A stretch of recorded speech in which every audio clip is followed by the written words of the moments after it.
ان میں سے ایک دشمن کے لشکر میں سے ایک مسلمانوں کے لشکر کے اندر آ گیا، کسی بھی ارادے سے آیا کہ ان کو معلوم کروں۔ صحابہ کرام نے ان کو پکڑ لیا، گرفتار کر لیا اور پھر پوچھا کہ تمہارے لشکر کے اندر کتنے آدمی ہیں، لیکن وہ بتانے کے لیے تیار نہیں، صرف اتنا کہتا ہے واللہ لکثیر، اللہ کی قسم بہت بڑا مجمع ہے، واللہ لکثیر، واللہ لکثیر، لیکن بتاتا نہیں کہ کتنے ہیں۔ دشمن ہے، دشمن کیوں بتائے کہ ہمارے لشکر کے اندر کتنی فوج ہے اور ہمارے کتنے لوگ ہیں، وہ کیوں بتائے؟ اب صحابہ کرام نے ہر طرح سے کوشش کی لیکن معلوم نہیں کر سکے، وہ نہیں بتاتا، سختی بھی کی لیکن پھر بھی نہیں بتاتا۔ آپ کریم صلی اللہ علیہ وسلم نے ان کا شور سنا کہ بھئی کیا بات ہے، آپ باہر تشریف فرما ہوئے اور آپ نے پوچھا کہ کیا معاملہ ہے۔ صحابہ کرام نے عرض کی یا رسول اللہ، ایک دشمن کی طرف سے، کفار مشرکین کی طرف سے ایک بندہ آیا جس کو ہم نے پکڑ لیا، لیکن یہ ہمیں بتاتا نہیں کہ ان کے لشکر کے اندر کتنے لوگ ہیں، کتنے آدمی ہیں، یہ بتلاتا نہیں ہے۔ تو آپ کریم صلی اللہ علیہ وسلم کا عقلی کارنامہ دیکھیں، آپ کا عقل سب سے زیادہ عقل ہے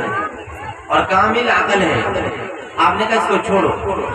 آرام سے بٹھاؤ ایک طرف، اور آرام اطمینان سے اس نے سانس لیا۔ اس کے بعد آپ نے اس سے پوچھا کہ تمہارا ایک وقت کے اندر اونٹ کتنے ذبح ہوتے ہیں کہ جو لوگ کھاتے ہیں؟ تو اس نے کہا کہ ہمارے 10 اونٹ ذبح کیے جاتے ہیں۔ آپ نے فرمایا، فوری طور پر بتایا صحابہ کرام کو کہ ان کے لشکر کے اندر 1000 آدمی، کہ 100 آدمی ایک اونٹ کو کھا سکتا ہے ایک موقع پر، 100 آدمی ایک موقع پر، ایک کھانے کے وقت پر 100 آدمی اس کو کھا سکتے ہیں۔ تو یہ 10 اونٹ کہہ رہا ہے، اس کا مطلب یہ ہے کہ 1000 جو ہے ان کے لشکر کے اندر لوگ موجود ہیں۔ تو یہ دیکھیں آپ کریم صلی اللہ علیہ وسلم کا عقلی کارنامہ ہے، جو پیغمبرانہ طور پر یا وحی کے طور پر یہ بات معلوم نہیں ہوئی، یہ اپنے عقل سے آپ نے سمجھا۔ تو عقل بھی آپ کا کامل ہے، سب سے زیادہ عقل ہے، جیسے علم سب سے زیادہ ہے ویسے عقل، بالکل زیادہ علم بھی اس کے پاس آتا ہے جس کے پاس عقل بھی زیادہ ہوتا ہے۔ اسی طرح کا ایک اور عقلی کارنامہ، ایک شخص آتا ہے آپ کے پاس، یا رسول اللہ فلاں جو ہے میرے محلے کا آدمی مجھے بہت ستاتا ہے، ہر طرح کی کوشش کی ہے لیکن ستانا اس نے بند نہیں کیا۔ آپ نے فرمایا کہ روڈ پر جا کر کے اپنا سامان رکھنا، روڈ پر جا کر کے اپنا سارا گھر کا سامان رکھ دو، جو بھی تم سے پوچھے تم کو بتا دو کہ فلاں جو ہے مجھے بہت تنگ کرتا ہے، مجھے ستاتا ہے، اس کی وجہ سے میں نے گھر کا سارا سامان سڑک پہ رکھ لیا ہے، اب میں یہاں سے کہیں چلا جاؤں گا۔ اب جو بھی آتا ہے پوچھنے والا کہ بھائی تیرا گھر موجود ہے تو تم نے سامان باہر کیوں رکھے ہیں اور کہاں جا رہا ہے؟ وہ کہتا ہے کہ بھائی فلاں شخص مجھے بہت ستاتا ہے، اللہ کے نبی نے فرمایا کہ سامان اپنے سڑک پہ روڈ پہ رکھو، اس لیے میں نے سامان روڈ پہ رکھ دی۔ اب جو بھی آتا ہے اس شخص پہ لعنت کرتا ہے، یار کیسا لعنتی آدمی ہے، جو بھی آتا ہے لعنت کرتا ہے اس کے اوپر کہ اپنے محلے والے کو یہ ستاتا ہے، تکلیف دیتا ہے۔ ہزاروں لعنتیں ایک دن کے اندر اس پر پڑ گئی۔ اب یہ ساری باتیں اس کو معلوم ہو گئی، اس نے کہا بھائی واپس آیا، ہاتھ بھی جوڑے اور اس کو منتیں بھی کی کہ مہربانی کر کے سامان اٹھا لے اپنا اور واپس چلا جا، بھائی میں آج کے بعد تمہیں کسی قسم کی کوئی تکلیف نہیں دوں گا۔ تو دیکھیں یہ اللہ کے نبی کریم صلی اللہ علیہ وسلم کا یہ بھی عقلی کارنامہ ہے۔ اس طرح کے ہزاروں آپ کے عقلی کارنامہ ہیں جو پیغمبرانہ کارناموں کے علاوہ ہے۔ بہرحال میں نے کہا امیت اور ان پڑھ ہونا آپ کریم صلی اللہ علیہ وسلم کی سب سے بڑی نبوت کی دلیل ہے۔ فرمایا قرآن مجید میں الذین یتبعون الرسول النبی الامی الذی یجدونہ مکتوبا عندهم فی التوراۃ والانجیل یامرهم بالمعروف وینہاهم عن المنکر ویحل لهم الطیبات ویحرم علیہم الخبائث ویضع عنهم اصرهم والاغلال التي كانت علیہم، کہ آپ کریم صلی اللہ علیہ وسلم کا ذکر تورات کے اندر بھی موجود ہے، انجیل کے اندر بھی موجود ہے، آپ اس میں دیکھیں گے کہ نبی کا ذکر وہاں پر موجود ہے۔ علاوہ اس کے آپ کو اللہ تبارک و تعالی نے وہ سارے علوم دیے ہیں جو تمام انبیاء علیہ السلام کو دیے گئے۔ آپ نے فرمایا کہ اوتیت علم الاولین والآخرین، کہ مجھے جو علم دیا گیا ہے وہ جو مجھ سے پہلے گزرے ہیں، جو بعد میں آئیں گے، سب کا علم مجھے دیا گیا ہے۔ اور ایک موقع پر ارشاد فرمایا کہ کان النبی یبعث الی قومہ خاصۃ، مجھ سے پہلے جو نبی تھے وہ کسی خاص ایک قوم کی طرف ان کو مبعوث کیا جاتا تھا، کسی ایک قوم بستی کی طرف ان کو بھیجا جاتا تھا۔ وَبُعِثْتُ إِلَى النَّاسِ كَافَّةً، اور مجھے تمام انسانیت کی طرف بھیجا گیا۔ اوتیت علم الاولین والآخرین، مجھے سب سے زیادہ علم دیا گیا ہے۔ علاوہ اس کے آپ دیکھیں کہ بعثت موسوی کا پس منظر کیا ہے؟ اس کا پس منظر یہ ہے کہ حضرت موسیٰ علیہ السلام کو جو علم دیا گیا، جو معجزات دیے گئے،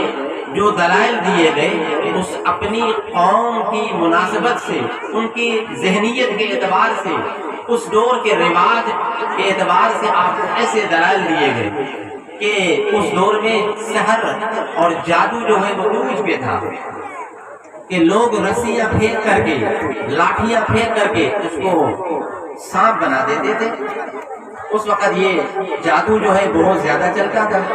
تو اللہ تبارک و تعالیٰ نے حضرت موسیٰ علیہ السلام کو ان کے رد کے لیے، ان کے مقابلے کے لیے، چیلنج کرنے کے لیے، تحدی کے لیے اللہ تبارک و تعالیٰ نے ایک لاٹھی کے ذریعے سے کہ آپ اس کو پھینکو، اژدہا بن جائے گا، اژدہے کے ذریعے اور اسی سحر کے ذریعے جو ان کا سحر تھا اس کے مقابلے اسی شکل ان کی ذہنیت کے مطابق اللہ تبارک و تعالیٰ نے ایسا معجزہ عطا فرمایا کہ جس نے آ کر کے ان کے ان جھوٹے سحر اور جادو کو سمجھا کہ ختم کر دیا۔ اسی طرح بعثت عیسوی کا پس منظر کیا ہے؟ حضرت عیسیٰ علیہ السلام کو جو معجزات دیے گئے اس دور کے، اس قوم کی ذہنیت کے اعتبار سے، اسی کے مناسب حضرت عیسیٰ علیہ السلام کے دور میں جو ان کی قوم کے اندر طب کا علم بہت زیادہ تھا، حکمت کا، تو آپ کو حضرت عیسیٰ علیہ السلام کو طب کا اور حکمت کا علم ملا کہ آپ ایسے ہاتھ گھماتے تھے، برس کی بیماری، کوڑ کی بیماری ختم ہو جاتی ہے۔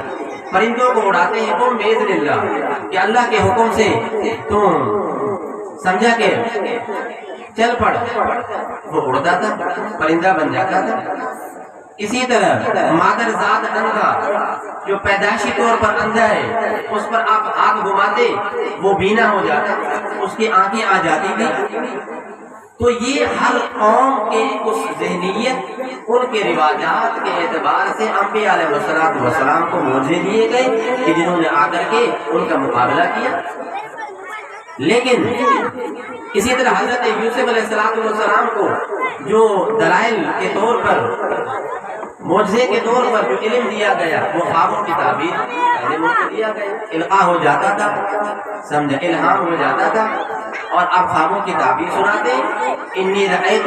احد عشر کوکبا والشمس والقمر رأیتهم لی ساجدین۔ حضرت یوسف علیہ السلام کہتے ہیں میں نے خواب دیکھا کہ 11 ستارے ہیں اور چاند ہے اور سورج ہے، وہ مجھے سجدہ کرتے ہیں۔ یہ چاند اور سورج والدین تھے اور 11 ستارے اس کے بھائی تھے۔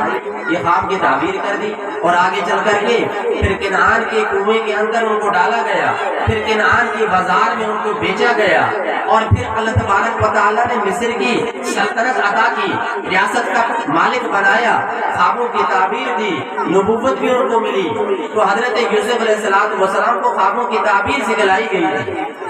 لیکن آپ دیکھیں کہ آپ کریم صلی اللہ علیہ وسلم کو نہ فقط تعبیر خواب بتائی گئی سمجھائی گئی، بلکہ آپ کو خوابوں کا ایسا تعبیر ایسا علم دیا گیا، ایسا زبردست علم دیا گیا کہ آپ کریم صلی اللہ علیہ وسلم نے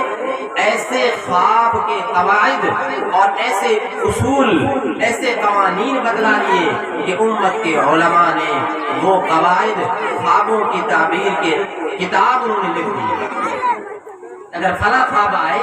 اور فلاں موسم کے اندر آئے، سردی میں آئے گرمی میں آئے، تو اس کی یہ تعبیر ہے، رات میں آئے دن میں آئے، تو وہ تو فقط خواب بتلاتے تھے۔ آپ کریم صلی اللہ علیہ وسلم نے ایسا علم دیا کہ امت کے علماء نے اس خواب کی تعبیر کے قواعد اور قانون کی کتابیں لکھی۔ اسی طرح فرمایا کہ مجھے جامع العلوم تمام علوم کا مجھے علم دیا گیا ہے۔ حضرت آدم علیہ السلام کو علم دیا گیا، علم آدم الاسماء کلھا،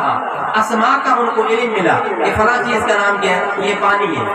یہ آسمان ہے، یہ سورج ہے، یہ لائٹ ہے، یہ پنکھا ہے، ہر چیز کا فقط نام بتلایا گیا، مفرد۔ علم آدم الاسماء کلھا، تمام چیزوں کے فقط نام بتلائے گئے، ان کو یہ علم دیا گیا تھا۔ اور اس کے بعد زمانہ آیا حضرت نوح علیہ السلام کا، تو حضرت نوح علیہ السلام کو ناموں کے ساتھ ساتھ ان کو جو علم ہوا، اسم کا بھی علم ہوا، لیکن مسمیات کا بھی علم ہوا، مدلولات کا بھی علم ہوا کہ بھائی پانی یہ ایک نام ہے، لیکن وہ پانی کہاں ہے، کیسا ہے۔ ایک نام ہے عبداللہ، عبداللہ کا نام ہو گیا، لیکن عبداللہ وہ کہاں ہے، وہ کون سا شخص ہے، اس شخص کا بھی علم دیا گیا۔ سورج ہے، سورج کہاں ہے، تو سورج وہ اس کا مسمى کا بھی علم دیا گیا۔ یعنی حضرت آدم علیہ السلام کو علم فقط ناموں کا دیا گیا، لیکن حضرت نوح علیہ السلام کو علم اس مسمى کا، اس کی صورت کا بھی علم دیا گیا کہ یہ اس کی صورت یہ ہے، اس کا نام یہ ہے اور یہ اس کی صورت ہے۔ حضرت نوح علیہ السلام نے علم کرو کیف خلق اللہ سبع سماوات طباقا وجعل القمر فیہن نورا وجعل الشمس سراجا۔ آپ نے سورج کا فقط نام ہے تو سورج کی صورت بھی دکھا دی، اور پھر سورج کی صورت کے بعد اس دکھانے کے بعد آپ نے خدا تبارک و تعالیٰ کی معرفت بھی کرا دی۔ اس کے بعد پھر جو حضرت ابراہیم علیہ السلام کا جب دور آیا تو فرمایا وَكَذَلِكَ نُرِي إِبْرَاهِيمَ مَلَكُوتَ السَّمَاوَاتِ وَالْأَرْضِ وَلِيَكُونَ مِنَ الْمُوقِنِينَ کہ حضرت آدم کو تو نام کا علم ہوا، حضرت ابراہیم علیہ السلام کو ناموں کا بھی علم ملا، اس کے بعد اس نام کے بعد صورت کا بھی علم ہوا، اور حضرت نوح علیہ السلام کے بعد پھر صورت کے بعد ایک تیسری چیز آتی ہے، وہ چیزوں کی حقیقت کا بھی علم حضرت ابراہیم علیہ السلام کو کہ آسمان کی حقیقت کیا ہے، آسمان کی حقیقت کیا ہے، اور اس کے نفوس کیا ہیں، زمین کے نفوس کیا ہیں، اس کی حقیقت کیا ہے، یہ ابراہیم علیہ السلام کو علم دیا گیا۔ اور اس کے بعد پھر جو ہے حضرت موسیٰ علیہ السلام کو جو علم ملا، ان تمام چیزوں کے ساتھ ساتھ ان کو احکام کا علم ملا۔ تورات کو قرآن مجید کے اندر فرمایا گیا کہ تفصیل لکل شیء، کہ ہر چیز کی تفصیل یعنی احکام کی تفصیل حضرت موسیٰ